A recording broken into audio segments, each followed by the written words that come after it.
Let me bang. I do let you bang. Hey, let me bang you, James, man. I let you bang. I let you bang. Greetings, marriage and virgins. Go for Jesus. No forget Jesus, people. Hey, I'm not surprised, motherfuckers.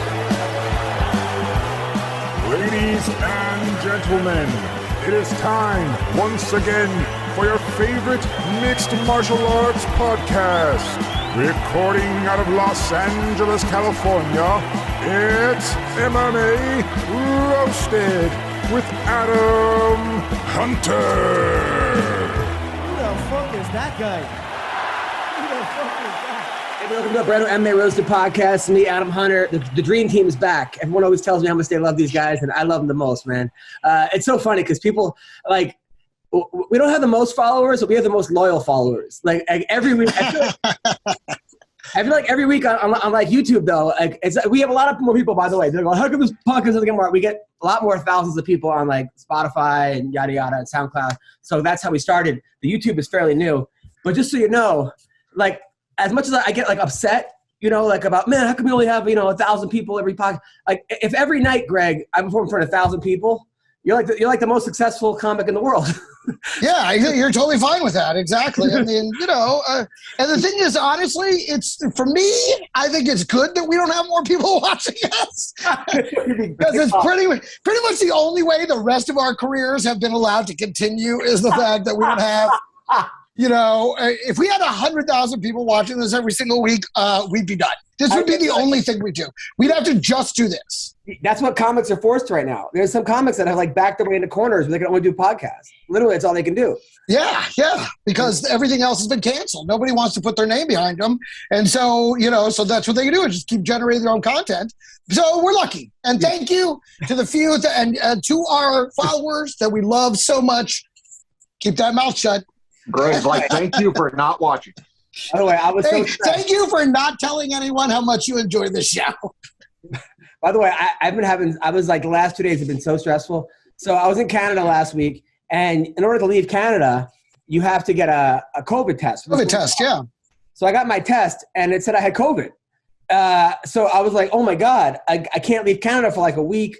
I'm supposed to go to Vegas this week. It's the MMA Awards on Friday. I'm doing something with Forrest Griffin on Saturday with the UFC. It's a whole week. And then the lady Time out. Do you need me to cover your show on Friday? Well, listen up. So then, listen. So no, I'm in Vegas. So it said. I know, but you got to go do the MMA Awards. Do you want me to come up and cover the show at the LA? Oh, they had Butch covering, but if you want to cover it, sure. Oh, okay, great. Then I'll let me come up and cover it then. And Saturday too. Fine, I'll do it. Tell them I'm absolutely down. Okay, cool. So I love it. Woo! Okay, go ahead. So what happened was it was like they said it was a thin line, right? They're like, oh, listen, you tested positive for COVID, but it's a thin line, so it could be false. I'm like, okay, well, let's get another test. Like, we can't give another test. We have to send you home immediately and to quarantine. I'm like, what? So then I had on Sunday, which everything is closed in Canada on Sunday, I had to find another test, which every place was booked. I just walked in, and I'm like, listen, I have to leave the country. Please give me a test, blah, blah, blah. They gave me a test, and I tested negative. But holy shit, was that fucking annoying. It seems like there's a lot more false positives than people think, and that they need to get, instead of being like, you're positive, it's done, they need to be like, it's positive, you need to take another test. Yeah. Because, this exact thing just happened to me. I'm supposed to go to the Bahamas, over the weekend to do the gig, the corporate gig, and I take my COVID test, and it's like, you're positive, sorry, you got to quarantine 5 days. I'm like, no, I don't have COVID. Listen, I would know if I have COVID, okay? This body is not built to go asymptomatic. Yeah. So I'm like, you got to test me again. And they told me the same thing. They're like, we can't test you again. We can't test you again for 90 days or some shit. I'm like, fuck you. I'm going to go get another test. Right. So now personally, we keep COVID tests here at home, just in case. I take a home test first, negative. I'm like, okay. You know what? If that's negative, I'm going to go take another PCR test. I pay almost $200 to get the rapid PCR test, also negative. So I tell the jackass who gave me the first one, because I knew from the beginning the girl had administered it wrong, because she barely touched my nose with the fucking thing. And I've taken these so many times that I know you got to get in there and fucking swish it around. So I tell him, I'm like, I think your girl did it wrong. He goes, well, then it would have been a false negative or an inconclusive. It wouldn't be a false positive. And I'm like, look, jackass, I just took 2 more tests that both say I'm negative. He goes, well, you should have gone to this place and done it there, and then we would know sure. So I went to that place, took one of their fucking tests, also came back negative, and I told him, I'm like, listen, your girl fucking sucks at this. You have 4 tests in one day? Now I have 4 tests. In 48 hours. 4 tests in 48 hours. First positive, all 3 consecutive negatives. And so I traveled feeling completely confident that I did not have COVID. Sean, you want to say something? I'll just say it's almost like they don't quite have it all figured out yet. I don't know. I get it. It's almost like they haven't. You know what? You're right. So we should just do nothing and just let this shit run rampant. That's a better solution than I guess is probably. Well, it's a thin line. So if you don't know, if you need a test to tell you if you have something, it's probably not a big deal. By the way, I got to say, Sean, last week I was so proud of you. When you told me you lost 35 pounds because you were diabetic, you might have diabetes. I was so happy, man, because I worry about you so much, dude, because you're just you're just an enormous guy, huge guy. I feel like sometimes I worry that you're not going to be around too long. So people just fear giving you bad news. Yeah, I don't. The thing we got to worry about now is what side effects from meth I may get, but we'll. I don't know. It's one or the other, right? Jump off that bridge when we get to it, huh? Did I tell you guys? Yeah, did I tell you guys about the guy who had lost 40 pounds in a month one time that I saw, or 50, and he said it was for him eating a lot of tuna? No, really? Okay, well, it's a long story, but so I see a guy. I don't know. Was this person a spokesperson for Subway? No, but I was on a plane with Jared from Subway one time, and I started a rumor he was eating at Quiznos subs before he got on, and then everybody was pissed off at him by the time we landed because it went all around the plane that you are a special kind of evil. That's before we knew he was a pedophile even too. So all right. So what's the story about tuna? Oh, so I see this guy at the barbershop, and I didn't recognize him at first, man. He had lost, crazy, like 50 pounds in, say, 6 weeks, like something really, really crazy. He wasn't a fighter, just some guy, like he was cutting weight. Right. And I was like, dude, I said, how in the world have you lost that much weight that fast? That's crazy. And he was like, I'm just eating a lot of tuna. I've just been eating tuna. That's all I eat is tuna. I was like, really? Yes, that's weird. And so I'm talking to him. So after he walks out, the barber goes, tuna must not have fluoride in it for shit because his teeth were all rotting out. I had tuna teeth. And then I realized it was from meth. So I don't know. Yeah, I had a friend. So I guess what you're saying is I need to start doing meth. Yeah, that's what I've been doing. Dude, my friend Tarun, this guy Dan Niden, who's also I'm not even going to go into that, but he saw me and I was like, I didn't want to say, sometimes you see people you don't want to, like, hey, how's it going? I kind of ignored him. And then he went up to Tarun. He's like, hey, I saw Adam. He didn't look like he was very happy. And Tarun told him I had AIDS. So I'm like, why would you tell him that? Like, I thought it was funny. I'm like, bro. Okay. So back when you could only get medical marijuana, that was the legal marijuana here in California. It wasn't recreational, so you had to get a doctor's note, which was also its own fucking bullshit scam. And then you would go and be like, yeah, I'm fucking sick, and they're like, you get your weed. So I go to get the weed, and so you get them in. They would give them to you in pill jars. Little prescription pill jars filled with weed because that made it medical. So, I smoked so much weed that I had accumulated all these fucking pill jars. I had probably like 40 fucking pill jars. And you could take them back to the store and return them to be recycled. And so I had them in a bag to go do recycling. So I was doing a road gig with Amir K, and I was like, oh, yeah, I got something in my car. And Amir K goes to my car, and he sees this bag filled of empty pill jars, and so many of them, like 40 of them in my car. And he goes, oh, my God, Greg has AIDS. The natural. He really thought I had AIDS for like a whole weekend. Oh, my God. Yeah, that's crazy. Greg was like, 3 of my last 4 tests said I'm negative. There's nothing to worry about. All right, so Don Frye is calling us right now. Yay, put him in. Don. Yeah, it's saying the address is invalid, partner. It's invalid. Hold on. What is going on? He said the same thing last week. What's going on with it? There's something going on in his... Yes. All right. It's working. All right, try it again. It's the one that ends with 5, last with 5555 or 555. All right. All right. 5 what? No, here, I just sent it to you again. Yeah. All right, try to click on because everyone else it works for everybody else. All right. All right, thanks, man. Does he have Zoom installed on his phone? I think he's actually walking to the actual address. He's walking around somewhere in Arizona going, I'm looking for Zoom. Do you know where Zoom is? I found a Subway. I found a Quiznotes. I can't find a Zoom. Man. So we started wrestling practice again. And, my daughter, by the way, so last week I go in and none of the coaches could go. It's just me. And it's like it's like midterms. We have all like 10 new kids, 10 old kids, which is always the hardest because I got to explain the basics to the brand new kids and the other kids, I got my daughter and they're like, oh, by the way, we don't have anyone to watch your daughter today. So now, so Violet's like, Daddy, hold me. So now I got to teach wrestling moves while holding a child, which you've done before. Yeah, but she was like in the baby Bjorn. But now she's like, I'm holding. Yeah. So then I'm like trying to do this. So I get her to go in the corner and I'm like, okay, guys, this is a stand up, get on all fours, almost like you're playing the piano, your hands light. And then my daughter runs into the room, Daddy. I go, what? She goes, you said piano lessons were Friday. I'm like, yes, we're gonna play the piano on Friday. This is just to move the piano. But Mommy said that you said and I'm like, now I'm having to explain to her that I'm not actually playing a real piano. This is piano lessons.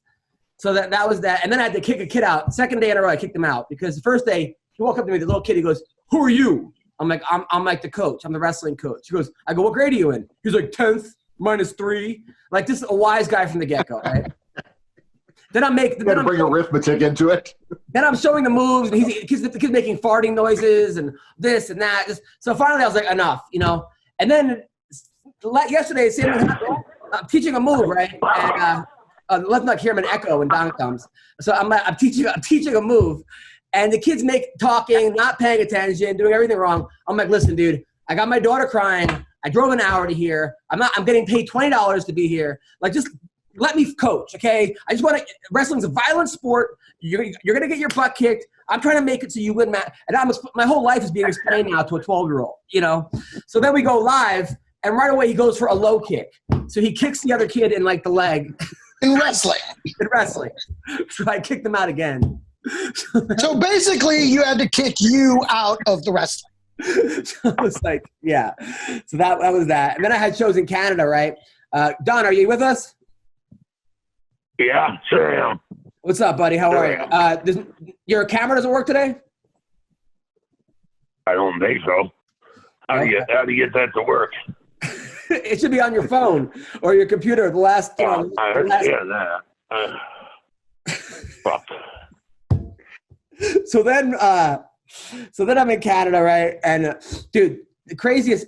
These like COVID crowds are insane, Greg. Right? I mean, I don't know. Tell me, the one girl first girl comes. I'm talking about tattoos. The one girl goes, "I got the best tattoo ever." I go, "What is it?" She goes, "I have a turtle on my neck. Look, it's a turtleneck." And shows me a turtle, and like, why would you get tattoo? That she literally had a turtle on her neck. Yeah, there's a lot of tattoos. One was a turtle. For that joke? Yeah. Oh my God! Wow. I got to tell you what, though, that's the kind of girl who do anal on the first date. That's what you know. Sean, you ever had to go do anal on the first date? No. By choice? Yeah. No, not my thing. Then another girl came by herself, like hot blonde by herself. And I'm like, oh, what are you doing here? Why'd you come by yourself? And then she goes, Leo's List? I go, that's what I work for. I guess that's the new escorting company. So an escort came by herself and told everyone. I didn't know what Leo's List was, but I guess that's the new back pages in Canada. Right? I got to be honest with you. I think that's the most important factoid to be on this show today. Ladies and gentlemen, don't forget, it's not Craigslist anymore. It's Leo's List. Who the fuck is Leo, right? So then he goes out. Apparently a pimp of some kind. Yeah, he's obviously Craig's, skeezy brother. So then I go, do you have any tattoos? She goes, yeah. She pulls up her shirt, right? So her tits are like, you can see like her underboob and a bunch of birds. She goes, look, there's swallows. I was like, nice. Then there was a couple there, and I was like, you attract the classiest crowd. Then there was a couple there. I was like, are you guys married? And the guy's like, no. I'm like, how are you dating for? He's like, 7 years. I go, what are you waiting for? He goes, death. So So that was the crowd this week. And then Mitch Clark came. It was cool seeing Mitch Clark. Tanner Boser came, and Ryan Ford. You know who Ryan Ford is, by the way, Sean? I know the name. He's a fighter, right, or something? Or am I crazy? Fighter from Canada who was doing really well, but he did armed robbery and he like chopped someone's finger off in there like years ago. So he went to jail for 4 or 5 years. Then he came out and his whole thing when he was in jail is that he's like, when I get out of here, I'm gonna go see Adam Hunter live. Well, rehabilitation works. It's good. It's literally community service. So no, he didn't show up to the show. So he said he was coming. I'm like, is Ryan here? And they're like, no. I'm like, oh, well, he didn't show up to his last fight anyway. And then I go, I'm kidding. I don't want to get my like, finger chopped off. Which everyone's like, ooh, but I'm hoping he didn't hear that. So that was that. So that was that. And then, by the way, Don, what's going on with you? What's going on in your life? Don. Yeah. What's going on? Here now. This phone piece of. All right. Tried. All right, let's talk about some of the fights. So yesterday... Wait a minute. Before we talk about the fights, I just looked up Leo's list, okay? Yeah. And it says, Leo list, free Canada classified ads. And then there's a list. Female escorts in Greater Toronto. Female escorts in Metro Vancouver. Female escorts in Edmonton Central. Female escorts in Calgary. Female escorts in Brampton. It's literally just female escorts. Well, hey, you can go out there and get a job. You can feel female for the day, you know? Go there and get something. It's true. We just have to identify it, I guess. That's all I got to do. Identify. That's the magic word, guy. The magic word. So in some fighting news, I know we love talking about Jake Paul on the show. So Jake Paul. Can we talk about hookers again? Okay, go ahead. He was supposed to fight Tommy Fury, which is Tyson Fury's little brother, his half-brother. He bailed out of the fight yesterday. He got hurt with a rib injury. He's now fighting Tyron Woodley again. On December 18th, Jake Paul versus Tyron Woodley.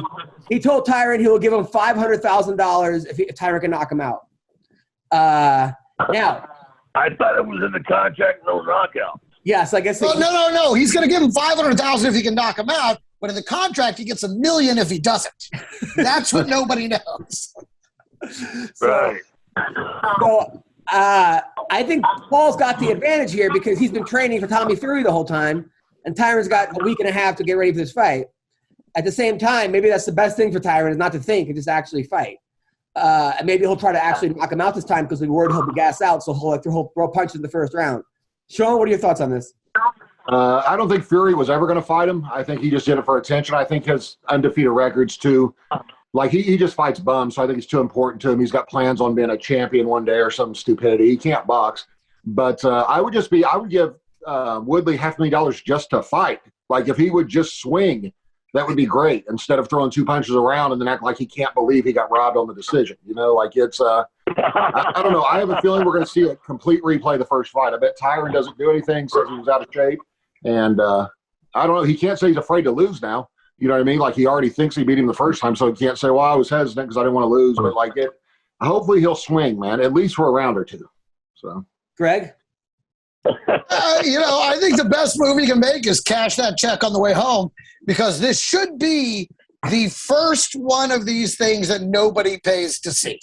So I think this will be their first big blunder. Don?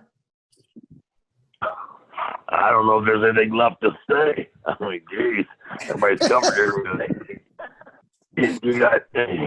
You got 2 ham and eggers in there. Yeah. I mean, what would you do if you were Tyron Woodley, Don? If you were coaching Tyron Woodley, if you were coaching Woodley, what would you tell him? Throw a goddamn punch, throw a punch. Every 10 seconds or 5 seconds, throw a punch. Yeah. Well, and see, that's the other thing. When you consider the list of guys willing to fight this fucktard, and yet he goes back to fight a guy he's already beaten once, to me, that just tells you how fixed all this shit is. He doesn't have time to rig another one. So let me just go back to the guy that I know will cash the check. Wait. And there we go. Wait, you thought this was real? Not for one fucking second. All right, so Conor McGregor, by the way, if you guys could see this, he tweeted out a picture of himself saying that, this is how he's bulked up to 190. It looks like he's like 230. Oh my God! How many different kinds of steroids is he on? Some people are saying it's not a fake. We'll find out when he goes to the bar. How many people he beats up? No shit. That's exactly right. People are saying it's a fake picture. Other people saying he's just water weight. Someone said he was actually probably prescribed HGH for his leg injury. John, is that even true? Could that be possible? I mean, if you got enough money, you can get a doctor to give you anything. I used to pay an anti-aging doctor in Miami to give me HGH, and it was 100% legal, and Winstrol. Yeah, if you got enough money, you can do it. But that is either a fake picture or he's on a bunch of steroids. You cannot add that kind of size, especially with a broken leg, in a very short amount of time without extra help. It cannot be done. I don't know if since he's hurt, he's inactive, maybe he pulled out of the testing pool or what it is, but it's not going to do him any good because it isn't like he doesn't have the frame to carry that kind of weight and fight, so he's not doing himself any favors by adding all that muscle, I don't think. He didn't just add muscle. It looks like he added like 3 layers of head. Yeah. Someone's juicing when their head gets bigger. But what's his plan? No. Barry Bonds would argue with that. Come on. He'd be like, look, I dyed myself white so you couldn't see how big my fucking head is. Oh, no, that was the other one. That wasn't Barry Bonds. Who was the one that dyed himself white? Sammy Sosa, that's right. Oh, my God, it looks so weird. I don't even understand, though, because is he planning on heavyweight? I mean, there's no way I don't think he would do good at 170 or 185. I mean, 170 do fine, but 205, he'll get murked. I mean. No, he's doing dumbass trips, It's not going to do anything but get him hurt. Like Sean said, he does not have the frame to carry that weight. Stop it. Yeah. Yep. That's crazy. Now, by the way, have you guys been watching the Detroit Urban Survival Tactic guy? Yeah, I've seen it. I don't know. I don't even want to play the videos because then we're going to have to get shut down. They're going to rip it off. You know what I'm saying? I'll play the videos and YouTube will say I can't see it. But there's this guy, Don. I don't know if you've seen him. He's this black guy out of Detroit who said he's been training people for 25 years. And he's teaching like how to survive when someone pulls a gun on you or being attacked. And it's out of control. I mean, the things he's doing are going to get people killed. It's just not smart. Is that not a skit? I thought it was a joke. Is it real? No, it's real. It's 100%. I literally thought it was a joke. I thought it was supposed to be funny. No, I thought it was one of Elvis's old karate videos. Hey, there's nothing funny about Elvis and his karate. Come on, guys. It's funny, but for all the wrong reasons. I mean, literally. And then his judo, he's showing judo. He goes right to his back, have no momentum. Like how to stop a head kick. He just goes like this, basically. And he's like, put your energy against the foot. I mean, it's just one bad thing after another. That's how I always try to stop him. He's like, and then he has one where 5 guys are surrounding him, and here's how to beat up 5 guys. And they're going, it's like the 3 Stooges in slow motion, and it's beyond. I was crying laughing at how bad it was. People are getting so angry at this guy, but it's hilarious. It's unintentional, funny, really, really funny. It reminds me of like all the bad comics that they always make teach stand up. It's like, how am I going to learn stand up from you? You're fucking terrible. Oh yeah, it's even worse because people aren't going to die in those things. So and then they're going to die in one way. Yeah, good point. Fights over the weekend. You guys all watch the fights? I watched one of them. All right, Jose Aldo. Man, I was wrong on this one. I thought Rob Font was going to take it to him, and Aldo is back and better and looked great. He looked bigger. He looked stronger. He looked faster. He only lost 1 round on one judge's scorecard. Yeah. That was what amazed me the most, was that 2 of the judges gave him all 5 fucking rounds, which he did have a great way of stealing them at the end. Knocking him down at the end of those rounds. Then the ones that he just straight up controlled him for the entire round. It was a dominant performance, but I, for one, am worried about the damage he's taking. I mean, I don't know, man. I mean, you look at the guy that got knocked out by Conor McGregor in 7 seconds to where he is now. It's not supposed to work that way. It's supposed to get better in 5 years. I mean, there are very few fighters that seem to be able to do that. Rafael Dos Anjos, Robbie Lawler was one of those guys, and now add Aldo to that list of guys that just got better as they got older. Don, any thoughts to this?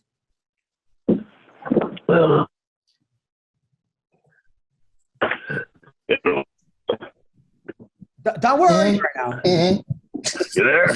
Yeah, what are you? Jeez. Yeah.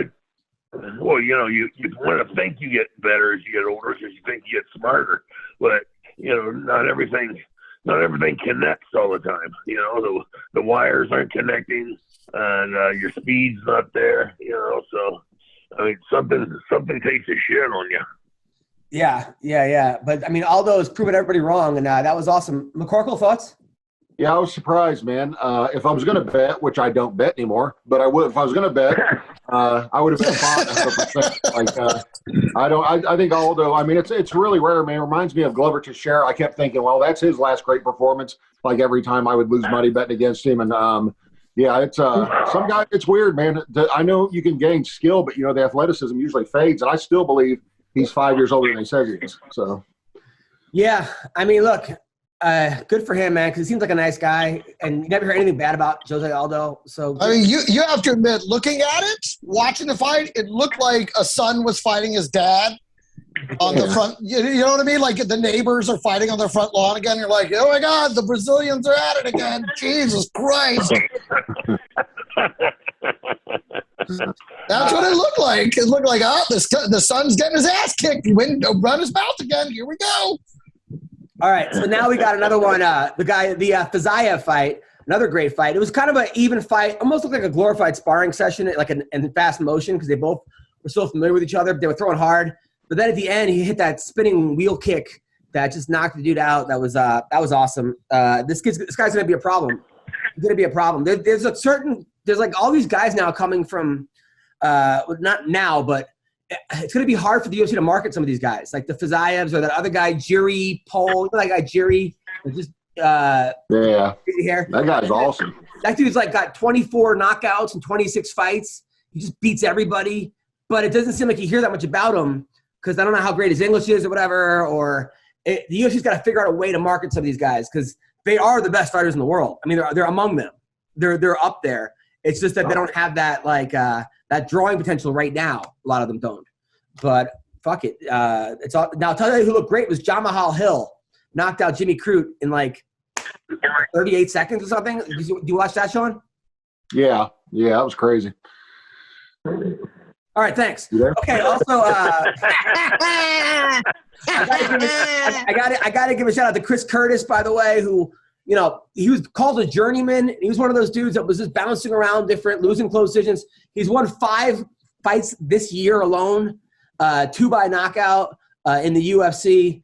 And I love hearing stories like this. He's a nice guy. I used to watch him train. He was just one of those dudes that just he just kept waiting for his call, got the thing, and then, is there. So shout out to Chris Curtis because I'm happy for him. I felt bad for Mickey Gall, I got to say, because Mickey Gall, he lost a tough fight against Alex Morono. I'm okay, thank you. He looked good. He actually looked pretty good. But he had the weirdest career ever. Mickey Gall basically, look at the guys he's fought. CM Punk, Sage Northcutt, Mike Perry, Diego Sanchez. His resume is fucking insane. Impressive. It's impressive, but it's also all over the place. I mean, he's fought fucking psychopaths. I mean, Mike Perry and Diego Sanchez. And I mean, Northcutt wasn't a psychopath. He was a nice kid, but CM Punk he fought. But that's the problem when you put gimmicks in the UFC. And I'm calling CM Punk a gimmick, being that he didn't earn his way to the UFC. Because when you throw one guy in there who doesn't deserve to be there, then you have to throw another guy in there. And that's what happened with Mickey. Mickey got fast-tracked into the UFC because of CM Punk. So then now it's like, what do you do with him once he's there? Because he's beating other guys. So that's the issue there. That's why a lot of times you can't have these kind of guys that don't deserve to be there because you're not adding one guy, you're adding 2 guys. Unless you have a guy fight someone that's already there. Sean, your thoughts? Yeah, it's. I feel the same way, man. That was ideal for him to be able to fight, become a household name just by fighting CM Punk first. But I think he was only 1-0 when he got in the UFC. So he seemed to think he was 100-0 from every interview I ever saw. But no, it's a rude awakening to guys, man. When you get in the UFC, I always felt like I didn't belong there, and it seemed like most of the guys I trained with that weren't in the UFC couldn't believe they weren't. Like they all felt like they belonged there. So if you train with really good guys. If you train with really good guys, then you're not delusional. When you're training with guys that, like I used to train with Jake O'Brien, who was in the UFC for a long time when I was first coming up, and it'll remind you pretty quick in the training room you're not nearly as good as you thought you were. So, Don, what were you saying? I said, yeah, they all feel like they belong to the UFC until they get the call. Yeah. And then they piss themselves. Don, what about you, Don? Did you feel like you deserved to be there? No, I never did. No, I was, it was all pro wrestling. It was a fake, Yeah, I never punched anybody in my life,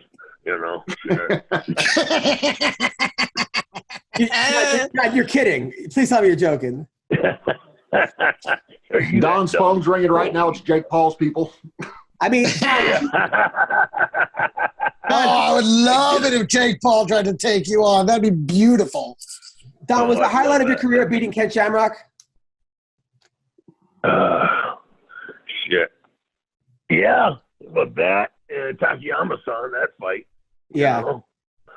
I mean, those two fights were fantastic. I mean, Ken Shamrock, he was the baddest dude on the planet for a while, He was a monster. And he was smart, powerful.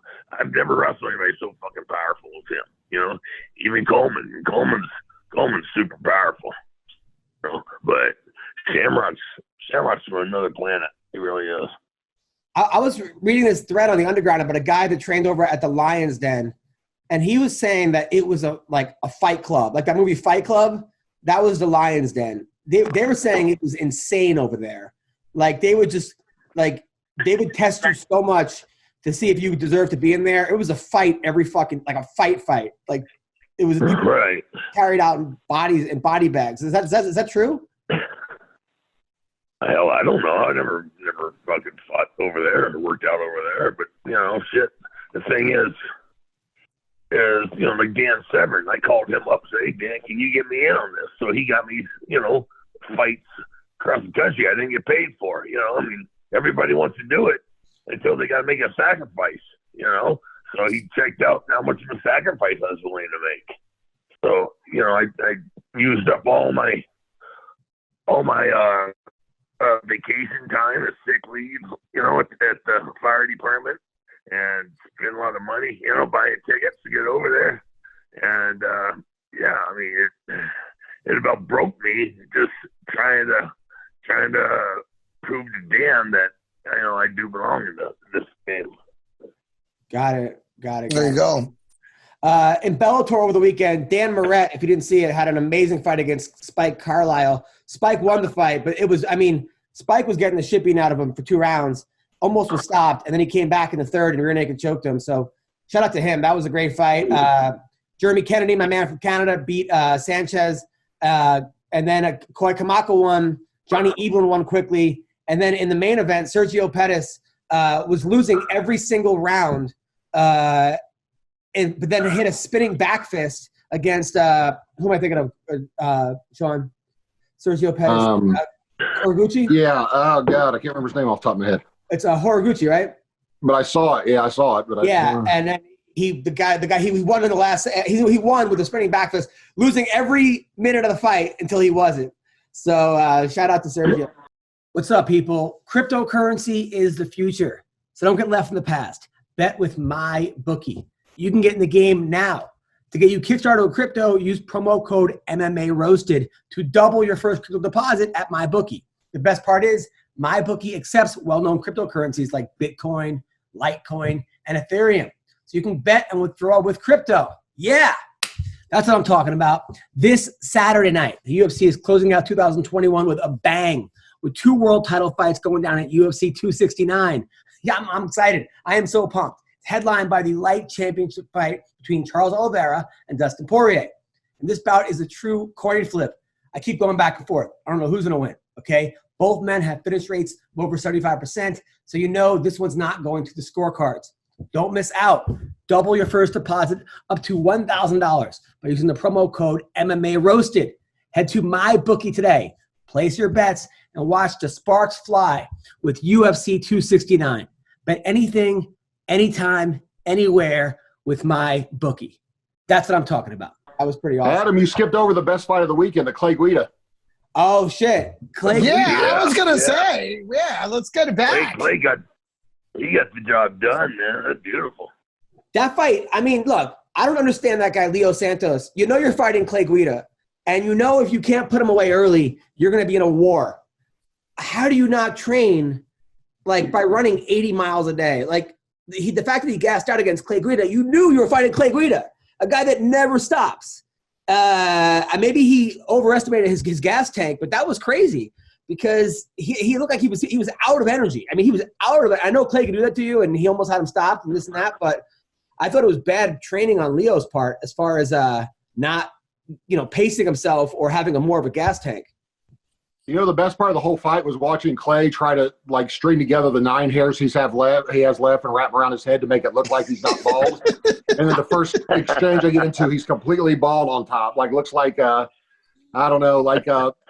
Luthor or something. John And then at the end, when he thanked his brother, Jason Guida, like he said, I wouldn't be here without him. I was like, bullshit, dude. If having a retarded brother got you in the UFC, like Sylvester Stallone would be in the UFC. Like Brendan Schaub's brother would be in the UFC. Instead of Schaub. His brother's an idiot. But Clay seems like a nice guy. He is a nice guy. He's got to change his first name from Clay to Bubblegum because he keeps gumming up the works of the UFC fucking star-making machines. Every time they're trying to make a guy, he comes in and just fucks them up, and it's like, there you go, guys. Good work. Afterwards, he called out Nate Diaz. I don't think that's a bad fight, actually. I think that's a good fight because I think that if Nate wins, which I think he will win, it just makes Nate's stock even higher. And if he doesn't win, it's over. I think that's it. Well, they're gonna send Nate out on a loss because he won't resign with him. He wants to box Jake Paul. That's what I'm hearing. So it's his last fight on the UFC. That's why they want to give him Chimaev or someone that will beat him. They don't want him to go out on a win because if you're not going to resign with the UFC, they attempt to ruin your life. So.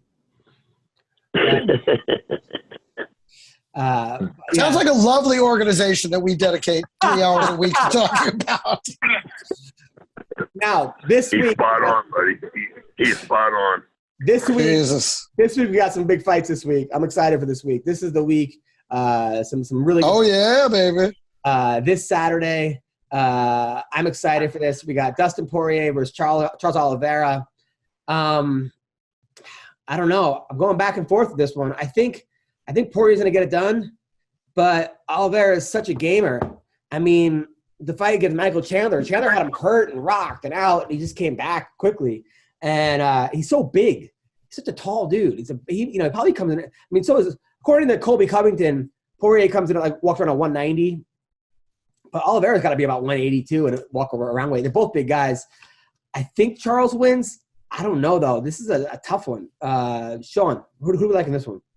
I'm going to go Charles, too. Those are 2 more guys that are way better now than they were 5-6 years ago, which is crazy. They're not even what's his name? Poirier has improved drastically. I mean, he has gotten way better. And Oliveira seemed like he was going to be just an average guy, and then he's gotten crazy good the past few years, too, man. So I would probably say Oliveira, but nothing Poirier does surprises me anymore.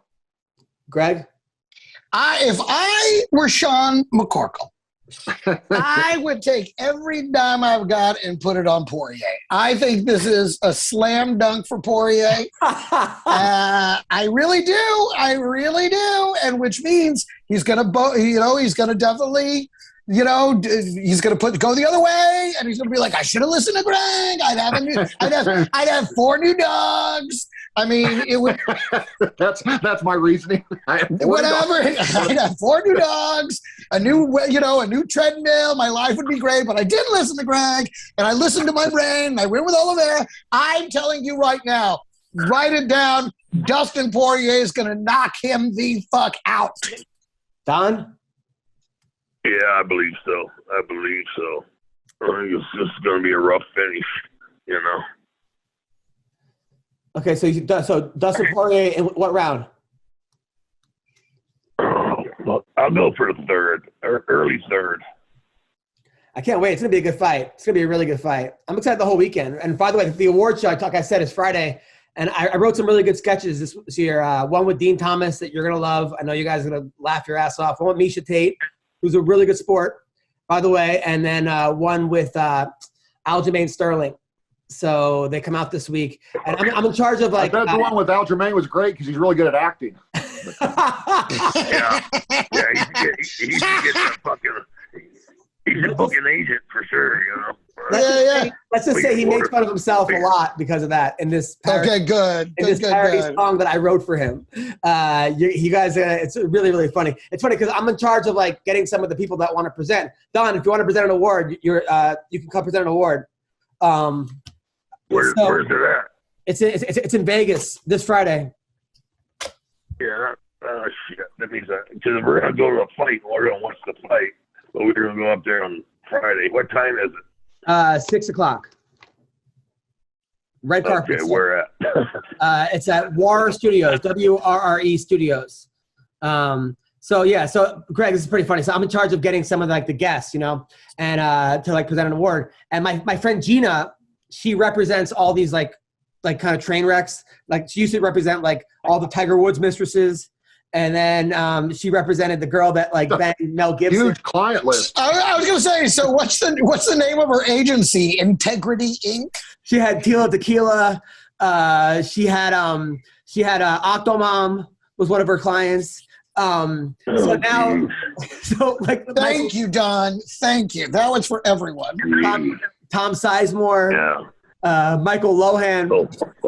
So thank you for calling Trainwreck Talent. How can we help you? All she's missing is Adam Hunter. That's awesome. so the thing was, a couple years ago we had a roast for them at the Haha. We had a roast for all the mistresses, right?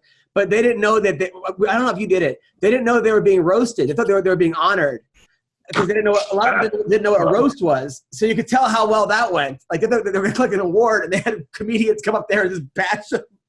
So they all got mad, and then they asked me to write them a Christmas album. Like, so I wrote them like "I'm Dreaming of a White Mistress," just like the one I low, and then they didn't like the Christmas. But anyway, this year they didn't like that one. That one was. They were like, "We are a classy agency," you know. Yeah, that was a little too far. Yeah. So this year, so now Gina's moved on. She does a lot of influencers and stuff, and she represents what's his name, Dogface. You know, Dogface, the guy that from the. Oh yeah. She represents the where he just skateboarded, played. Yeah, she represents. Yeah. So I like, and then Lamar Odom, and then also the Gorilla Glue girl. The girl who got her hand stuck in like the Gorilla Glue. So sounds like this lady's probably the one behind Leo's list. That would be my guess.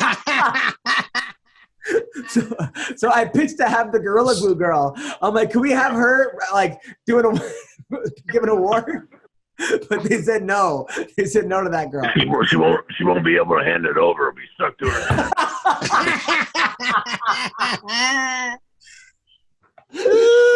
She's got 760,000 followers. She has a rap song out. It's actually not bad. I don't know if you've heard her rap song. So I got to be honest with you. One of the great achievements of my life is not hearing her rap song. All right. Greg said after he heard the Island Boys, nothing else compares. He's just like, I don't want to hear the best music. So Amanda Nunes is fighting Juliana Pena. I want Pena to win so bad. I would love for Pena to win. This is a very uphill battle. If I were shot. Go ahead, Don. I hope she doesn't get hit. Yeah. Yeah, I don't know. I mean, look, stranger things have happened. You know, Matt Serra beat GSP. Holly Holm was a 10-1 against Ronda Rousey. So it's never a good omen for you when people are saying like, you remember that time Matt Serra beat GSP? You could do the same. Like, yeah, that happened once. And if I were Sean McCorkle, I would not look at the betting line on this fight because I know you can't resist a plus 600. I know you can't. Plus 600? I know you can't. Is that what it is? Just don't even look at it. Don't even think about it. Don't put a fucking dime on this. Is that what it is? Is that what it is? Yes. I'm putting 50 on Juliana. That's fine. You can put 50 on Juliana. He's going to put 30,000. But when it pays off one day, it'll be so great when I hit it. If she wins, I'm going to be so happy for this girl. Dude, we were doing a show on Oxygen together, an Oxygen, when I was so called Living with Funny, and I called her up. I'm like, keep going on a date with me, not a date, like hang out, like a coffee date, and we could talk about that. It was like, didn't pay or anything, and she's like, listen, my agent says don't do it, but you're my friends, I'm going to do it for you. So like, that's the kind of girl she is. Like, she's she's a friend. She's like a real make friend. sure she tells that to the judges.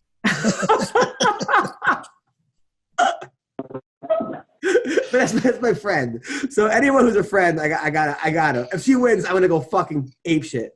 Juliana Pena coming into the fight, the Venezuelan vixen. She's a good friend. Please. You know what's crazy is that her ex-boyfriend and her ex-husband are working her corner. Like that, those are her corner people. Which is also like, could you imagine? Listen. Sometimes you just keep the good parts. You don't throw the baby out with the bathwater.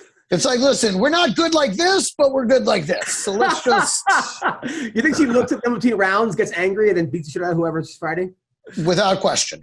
Dude, this is a true story. My brother used to torment me, my older brother, when we were kids. And like, if you cried, he was kind of like the kid from A Christmas Story who's like, oh, cry, baby, like at your face and stuff. Even if you had a legit reason for crying, like you'd been molested or something or who knows what, but because the pedophile's in my house. But that's a long story. Anyway, during a fight one time when I dislocated my shoulder and I was about to, like, I wanted to quit because I couldn't fight. I saw him in my corner. My brother looked over and goes, oh, come on, you going to cry? Like, because he knew I was hurt, trying to motivate me to fight harder. And it worked. It actually worked. Like the rage I felt inside, helped me keep going. There's something there. Don, are you friends with Matt Hughes, by the way? I don't know if I'm friends with him, but I kind of know him. I mean, you know what? No, we've just shaken hands once or twice, So he's getting a lifetime. He's getting a lifetime achievement award. I want to know if you want to give the speech for him. I might do that. Give me a call.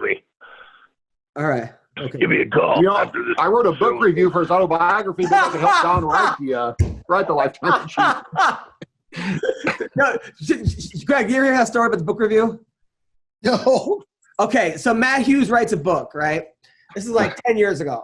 Sean McCorkle reads the first 10 pages of each chapter and then finishes the chapter in the most fucked up way you've ever seen possible. Because the book was kind of off in itself, right? And then he wrote a book review, like a 20-page book review about Matt Hughes' book, and like a mock book review, and posted on the Underground website. It gets 400,000 people are fucking commenting on it.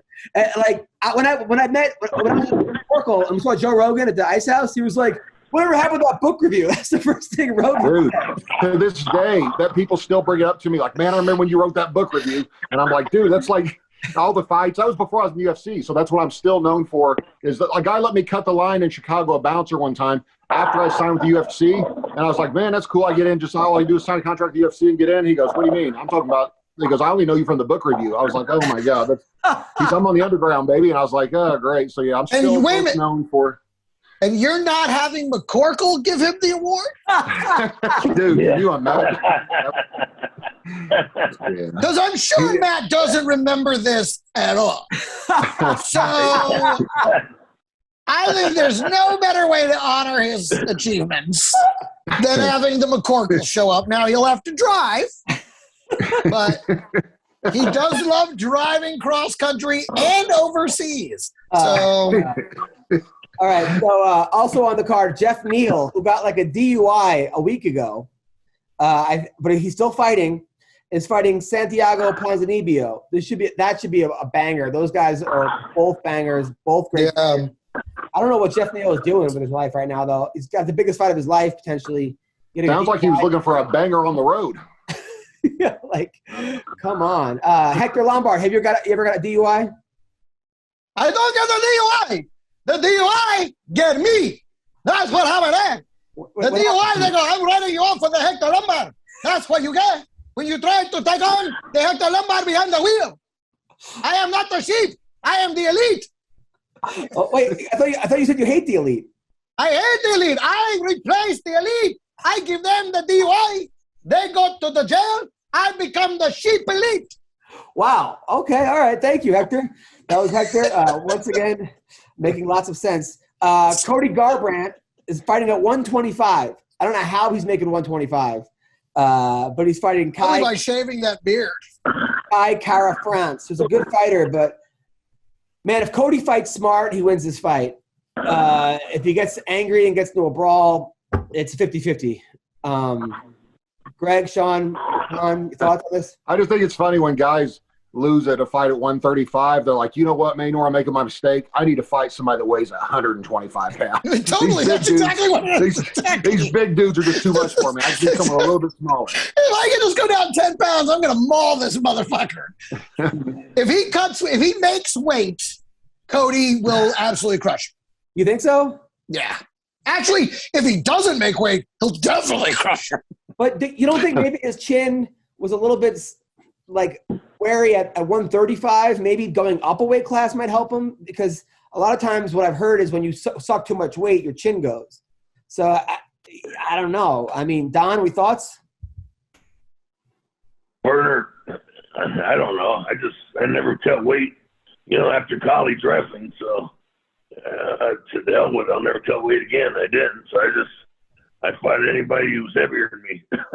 Dude, you fought a guy that was 350 pounds, like 400 pounds. You fought a guy. Well, how much did that guy? How much did Akabono weigh?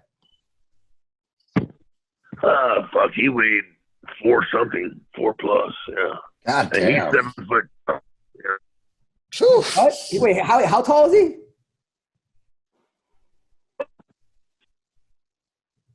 He's about 4 horse high. He's about 4 horse high. Now, what were you thinking when you had Akabono across from you? Greg Frye. I was thinking, this motherfucker, I can fight him inside the bathroom in an RV. That's the way I can run. He can't fucking run. That's how I can get him, smash him in there real good and close the door. Well, wouldn't you rather use your distance against a guy that fat? Why do you want to fight him in close quarters? He's the only one in there. I'm closing the door and locking it and running that thing off a fucking cliff.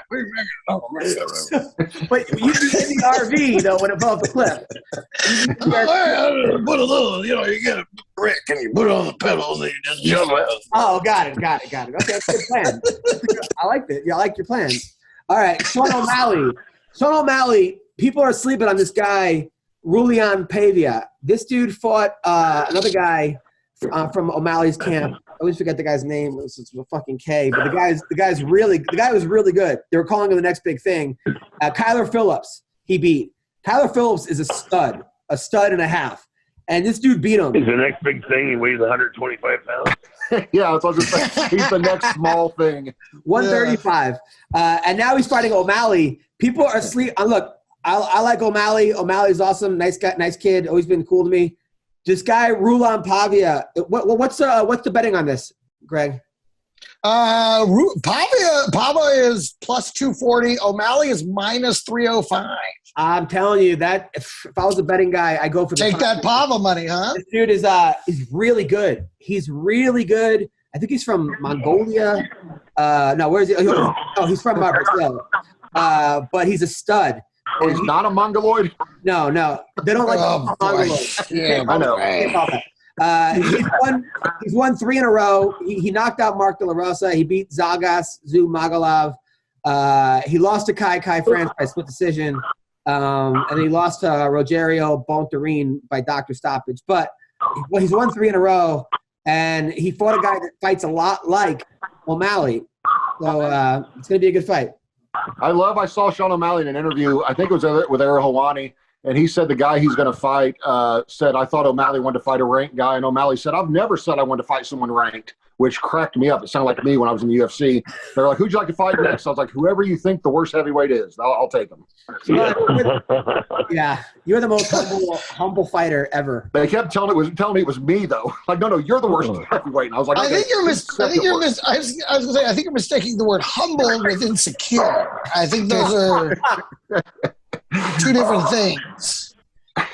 Also, Josh Emmett is fighting Dan Ige. That should be a really good fight. Emmett's also a guy who's a monster. 16-2. And Dan Ige is one of those guys that he's always kind of like coming up right towards the top, and you think he's going to be, a champ, and then he takes a couple, and then he goes back down a little bit. Like, I'm always surprised that he hasn't done better. A nice guy. I invited him to a show. He's like, I can't go. I'm like, why? He's like, I have Bible study. He's a really nice guy. Like, he's like, I don't know. Well, now we know what's stopping him. So Bible study, really? Yeah. He lost to the Korean Zombie the last time, but he beat Gavin Tucker. He lost to Calvin Qatar. He beat Barboza. He beat Marcel Beltic. This should be a good. How weird is it that guys, when they get out of prison, the first thing they do is go to an Adam Hunter show, and other guys, when they start going to church, it's the last thing they want to do. It's so weird. Makes a lot of sense. Pedro Munoz, who's coming off a loss to Aldo. He beat Jimmy Rivera. He lost to Frankie Edgar. He is fighting Dominic Cruz. This should be a good fight. I hope Cruz wins. I like Dominic Cruz. He's. I'm just gonna sit back and just let McCorkle take this one. Oh no! Come on, don't disappoint now. This is your time to shine. This is your favorite subject here. Go ahead. I'll tell you what I really think. Brendan Schaub sucks. That's what I really think. All right. Okay. Don, is it true that you were sparring with Dominic Cruz, light boxing, and then you kicked him in the head? That's what he says, But I don't believe I kicked anybody. Shit. I've never even kicked a mouse. That's one time Don threw a low kick and it hit him right in the head. So. Greg Frye. It was an instinctual reaction to getting oil checked in the middle of a boxing sparring match. Wait, are you calling Cruz gay, Greg? Is that what you No. I'm just saying it was a knee-jerk reaction. Yeah, of course. Right, so Jordan Wright, who's the Beverly Hills Ninja, they call him. He's knocked out everybody except for Joaquin Buckley beat him by knockout. He's fighting Bruno Silva, tough guy from Brazil. Who knocked out Andrew Sanchez, but he was losing that fight. He also knocked out Wellington Turman. I'm going with Silva in this one. I used to train over where Jordan Wright used to train. Nice guy, but I just don't know if he's – I don't know. Eric Anders, ex-college football player. He's fighting Andre Nunes. And then Ryan Hall is fighting. That's fight. Ryan Hall versus Derek Minner. Ryan Hall is my favorite fighter because he goes for a rolling heel hook every time, like 20 times in a row. Dude, if he was a better wrestler, like if he could take guys down, I don't know that anybody could beat him. Like if he could get him off the ground, because after what he did to BJ Penn, that blew my mind, man. Like all he had to do is get a hold of him and submit him real quick, and BJ Penn never gets submitted. Like that was Hall's on another planet, jiu-jitsu wise. Yeah. So he's fighting. I like the way he fearlessly retains all body hair. He's fighting Derek Minner, and then there's a bunch of Matt Schnell is fighting, who's awesome. He's fighting Alex Perez. That should be a good fight. Jillian Robertson, who's a little hottie, is fighting Priscilla Koshera. Tony Kelly, who was in the show Caged on MTV, who's dating Andrea Lee, really good guy. He's fighting Randy Costa. He's coming off a knockout loss to Adrian Yanez, but it was a good fight. He beat Journey Newsom. He beat Boston Salmon. So this whole card is really good.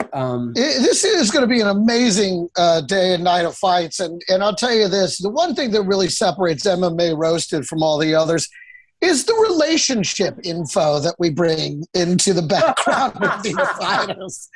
Nobody else lets you know who's fucking who. Like MMA Roasted. All right, so a couple of things we have to talk about. Listen, and I'm proud of him for banging Andrea Lee. She's a little hottie. If he's banging her, well, he already won. Yeah. So a couple things I got to talk to you guys about. Don, can you see the screen or no? Hello, Don. What? Can you see the actual screen or no? So this is some kind of wrestling in like Japan. We got to talk about. I lost you. What'd you say? There's a wrestling league in Japan. Are you familiar with it? Don, be glad you cannot see this right now. This is an insult to the legend of Don Frye. So I please take it down. Take it down. Please, take it down. Who put it up? John McCorkle. I gotta go. This is apparently. I gotta let McCorkle say what he thinks this is. Dude, that's. Are you sure that's supposed to actually? I think I know how this movie ends. Like I don't know that it's actually a wrestling match. I think I know where this is headed. Yeah. Dude, why? What was that, man? Now I gotta go bleach my eyes. That reminded me of, you remember, you guys ever seen the clip where the guy is wearing tights like that and the guy grabs his balls and he actually tosses him with his balls like he can actually throw people? Yeah. That guy needs to get, I think that's where he needs to head next. That guy has so many charges against him, that guy, for throwing guys by their balls? Because I believe that is a crime. He uses his balls to throw them, Greg. Like they grab his balls and then he throws them with his balls. Oh, well, that's just, something you use to make money on the streets of Vegas. Right. Just good old-fashioned, clean fun. Okay, see, like last week we had that, what was that Scottish gang fight MMA that we saw? Yeah. Remember that? Like, I see that. Okay, but then this video, oh my God. What the fuck is happening out there? Okay, here's the guy from, here's the guy we got to talk about. Hopefully we don't get taken down, but here's the guy. I hope he's in a G-string also. Here's the guy, the Detroit urban. So this guy just come off the line of sight and increase my survivability by going forward. And some people say, well, what if you get shot? Well, sometimes you get shot. But here's what you don't want. You don't want to get shot. What I can do is great advice and increase my survivability by going forward. Sometimes you get shot, but you don't want to get shot. What happens if you get shot? Well, sometimes you get shot.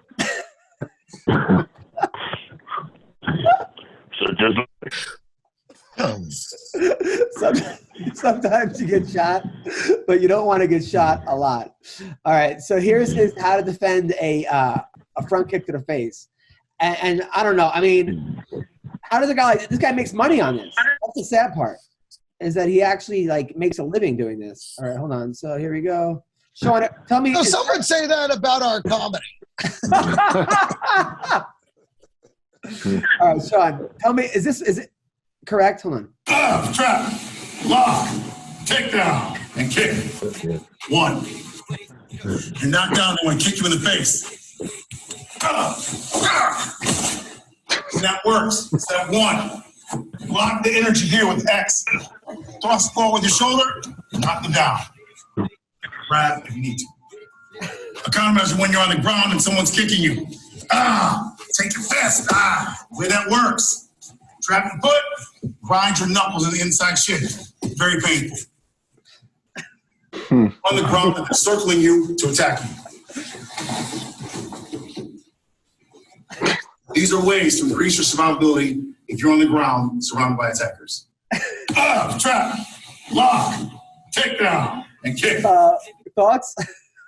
Yeah, I don't know if you increased their survivability. Only, I guess, if everyone started laughing at you, they're less likely to attack you and do some stupid shit like that. Dude, good luck. Like, I don't know why he didn't tie the guy's shoes together after he blocks the kick. I tie his shoes together.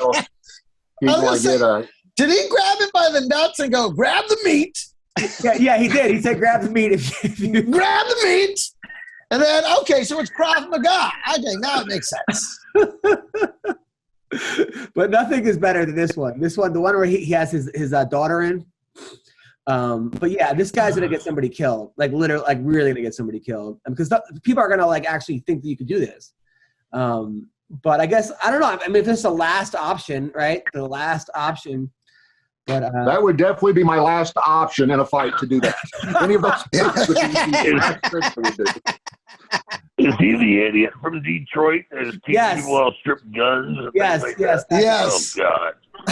Right, Fuck, the guy's a moron. Jeez. This right here. Hold on. This one.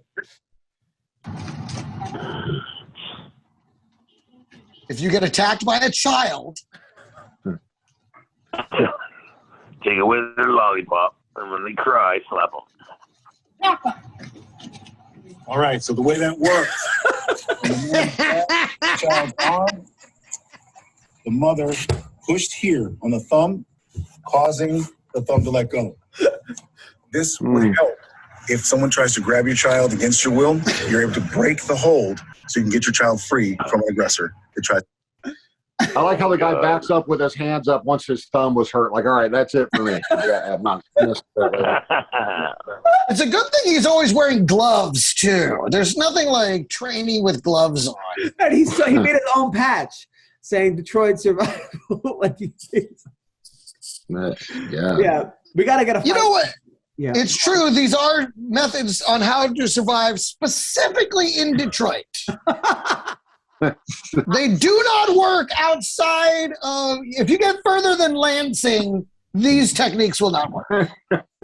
Dude, this guy, I mean, he's such a clown. There's so many funny parodies of the guy, though, now. Like, people are just doing the funniest parodies I've ever seen. Like, I don't know, maybe I was overtired, but I was crying. I was in tears watching this. I don't know. I don't think I've ever laughed as hard as a comic out of this guy's survival techniques. That's the saddest part. Man. All right, well, Don, what do we got coming up? We're going to go up there to the fight this weekend and try and interview some fighters, for the show. And maybe Forrest Griffin, and then a couple others. Sean, you going to be there? No, man. I don't like to fly because I won't wear a mask. Yeah, it's How about you? I'm going anywhere for a while. Right? I interview Adam. Oh, yeah. Adam. I think we should clarify for our audience, though, that the only reason you won't wear a mask is because they don't make one big enough for your head. I don't want to wear two masks Exactly. on my face at the same time. He doesn't want to have to wear a wind sail just to get on a plane. All right. Well, listen, I got shows in Vegas tonight through Sunday. And then Congratulations. Thank you. I appreciate it. Thank you. January, I have shows in Tulsa, Oklahoma, Little Rock, Arkansas, Des Moines, Oh, Iowa. you're moving up. You're moving up. Yeah. Des Moines, Iowa, and then also From Vegas to Oklahoma. Shit.